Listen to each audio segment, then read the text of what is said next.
જોઈશું વિદ્યાર્થી મિત્રો આપણે અહીંયા આગળ સ્વાધ્યાય 8.1 જેમાં આપણને દાખલા નંબર 1 આપેલો છે નીચેની બહુપદીઓના સરવાળા કરો। અહીંયા આગળ વિદ્યાર્થી મિત્રો આપણને બહુપદીઓ આપેલી છે એનો આપણે સરવાળો કરવાનો છે। જેમાં આપણે ઉદાહરણ 1 જોયું તેવા વિદ્યાર્થી મિત્રો શું આપેલું છે AB BC BC CA અને CA AB। અહીંયા આગળ આપણને ત્રણ પદાવલી આપેલી છે આ ત્રણ પદાવલીનો સરવાળો કરવાનો। તો કેવી રીતે કરવો વિદ્યાર્થી મિત્રો તમને શીખવાડું।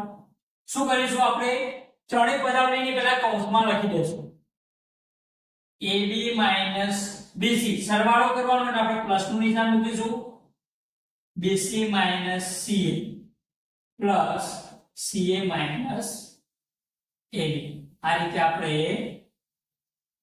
હવે ત્રણેય પદાવલીનો કૌંસ કરીને સરવાળો કરો। ત્યારબાદ શું કરવાનું કૌંસને દૂર કરી દેશું।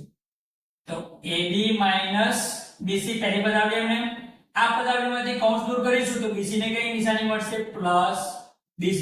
કૌંસ દૂર કરીએ એટલે BC ને કઈ નિશાની મળે પ્લસ ની n માઈનસ CA m ના m। કૌંસ દૂર કરીશું તો પ્લસ CA અને માઈનસ AB બરાબર। આ રીતે આપણે કૌંસ દૂર કરો। ત્યારબાદ શું કરવાનું વિદ્યાર્થી મિત્રો AB વાળા પદો જોડે લાવીશું। શું કરીશું AB વાળા પદો જોડે લાવીએ તો AB આ માઈનસ AB જોડે લઈ લીધા। ત્યારબાદ BC વાળા પદો તો જોડે જ છે માઈનસ BC પ્લસ BC અને માઈનસ CA પ્લસ C બરાબર। આ રીતે સરખા પદો જોડે લાવી દેવાના। હવે વિદ્યાર્થી મિત્રો AB માંથી AB જાય તો શું વધે કશું નહીં શું થઈ જાય 0 શું થઈ જશે 0। ત્યારબાદ માઈનસ BC માંથી BC જાય તો કશું ના વધે ત્યાં પણ શું આવશે 0। માઈનસ CA પ્લસ CA તો માઈનસ પ્લસ માઈનસ થાય તો CA માંથી CA જાય શું વધે 0 તો વત્તા 0। જવાબ શું આવે વિદ્યાર્થી મિત્રો 0। આ રીતે આપણે દાખલો 1 જોયો વિદ્યાર્થી મિત્રો। ત્યારબાદ જોશું બીજા નંબરનો A B વત્તા AB B C વત્તા BC C A વત્તા AC। આવા આપણને આગળ ત્રણ પદો આપેલા છે। સૌથી પહેલા શું કરીશું કૌંસ કરીને ત્રણેયનો સરવાળો કરીશું વિદ્યાર્થી મિત્રો। તો આપણે કૌંસ કરીને ત્રણેયનો શું કરશું સરવાળો। પહેલી પદાવલી લખી દીધી વત્તા ત્યારબાદ બીજી પદાવલી લખવાની વત્તા ત્યારબાદ ત્રીજી પદાવલી। આ રીતે કૌંસ કરીને સરવાળો કરવાનો।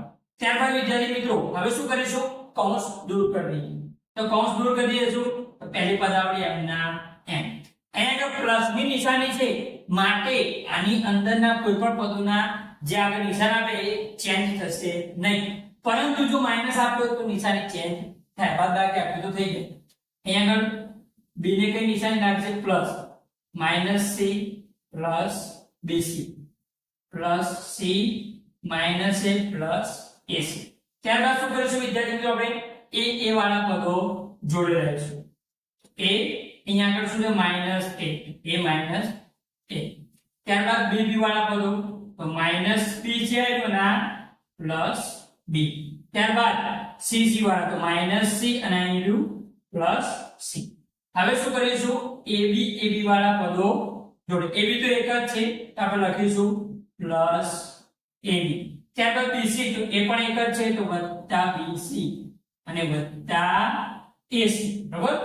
આપણે a વાળા પદો b વાળા c વાળા પદો ભેગા કરીએ ત્યારબાદ જે બીજા પદો હતા આપણે અહીં આગળ પાછળ સરવાળા રૂપે લખી દીધા। હવે આપણે શું કરીશું a માંથી a જાય તો શું વધે કશું નહીં બરાબર। b માંથી b બાદ કરીએ તો પણ કશું ના વધે, c માંથી c બાદ કરીએ તો પણ કશું વધે નહીં, તો ખાલી વધીશું આપણા જોડે ab plus bc plus ac।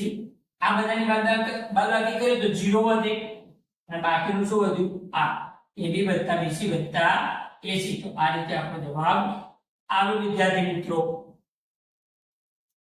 તો વિદ્યાર્થી મિત્રો આગળના વિડિયો જો આગળના દાખલા જે આપણે જોવા માટે તમે મારી જય ટ્યુશન ક્લાસીસ નામની એપ્લિકેશન ડાઉનલોડ કરો, જે તમને વિદ્યાર્થી મિત્રો અહીં આગળ નીચે અથવા તો નીચે ડિસ્ક્રિપ્શનમાં પણ એની લિંક મળી જશે, અથવા તો તમે પ્લે સ્ટોર ઉપર જઈ જય ટ્યુશન ક્લાસીસ સર્ચ કરશો તો તમને એપ્લિકેશન જોવા મળશે વિદ્યાર્થી મિત્રો। જે એપ્લિકેશનમાં ધોરણ 8 ના ગણિતનો બીજા સત્રનો સંપૂર્ણ કોર્સ એમાં ભણાવવામાં આવશે. તેના ઉદાહરણો, તેના સ્વાધ્યાયો, તેમાં દરેક પ્રકરણના ટેસ્ટ અને પરીક્ષાના પેપર પણ સોલ્યુશન કરાવવામાં આવશે. તો જલ્દીથી વિદ્યાર્થી મિત્રો મારી એપ્લિકેશનને ડાઉનલોડ કરો.